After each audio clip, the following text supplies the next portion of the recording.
They're scared that the clock will be turned back to a time when women had no right to control their own bodies, to result in the rolling back of voting rights, workers' rights, and the rights of the LGBTQ community. Every American must understand that with this nomination, equal justice under law is at stake.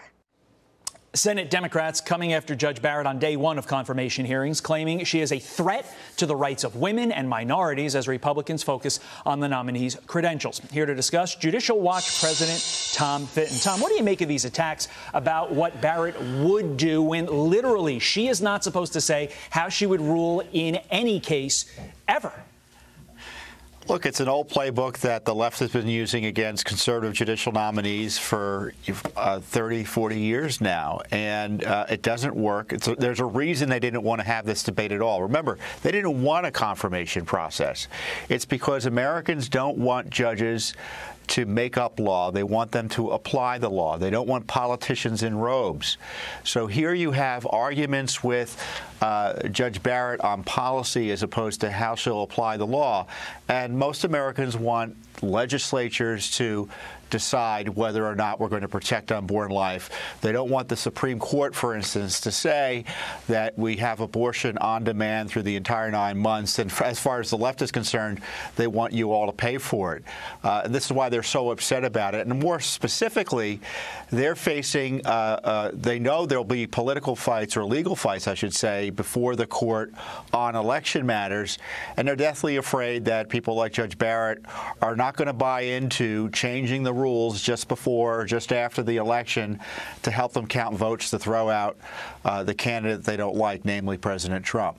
Tom, you're pretty good at reading the tea leaves. Do you think this is all set up by the Democrats to delegitimize the court system, specifically the Supreme Court? So when they try to sell court packing, you know, what really is court packing, i.e. expanding the court, not this notion that you've heard the Democrats raising the last couple of days, when they try to sell that to the American people might actually buy it? They want to frighten the justices as they go in. They targeted Kavanaugh, and obviously they're targeting Amy Coney Barrett. They left the nasty stuff to their allies on the outside who are attacking her faith and her family. But you're right. We face this dire threat to our constitutional system with this court packing program. Look, you know, if you want to see where court packing has gone on, go to Hugo Chavez's Venezuela. That's what despots do. They want to destroy our constitutional separation of powers. They've all seemingly committed to it. And one of the worst developments in this election cycle has been Joe Biden's refusal to stand by the Constitution and say, I don't want to have the executive and legislative branch essentially eliminate the judicial branch by turning it into a big convention or a judicial body the size of the House of Representatives. Right. Last question, Tom. As you saw yesterday, Democrats really went all in on health care. Do you think the Republicans should have a better rebuttal today to that line of questioning, or is that playing in the Democrat sandbox and the Republicans really just want to stick to your qualifications to be on that court?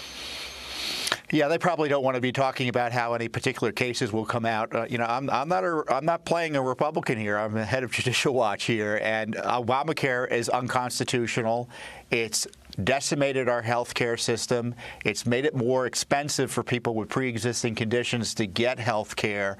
And if I were a conservative or a Republican in the House or in the Senate, I'd be saying, oh, you know, we never liked Obamacare to begin with, and if it's unconstitutional, it should be eliminated. And we're going to defer to the Supreme Court to figure that out, as opposed to trying to browbeat the court into protecting something that may not ought to be protected. As Ben Sass said, we all need a civics lesson. Hopefully we get it over the course of the next 3 days. Tom Fitton, we appreciate you doing your part. Jillian, over to you. You're welcome. Thank you.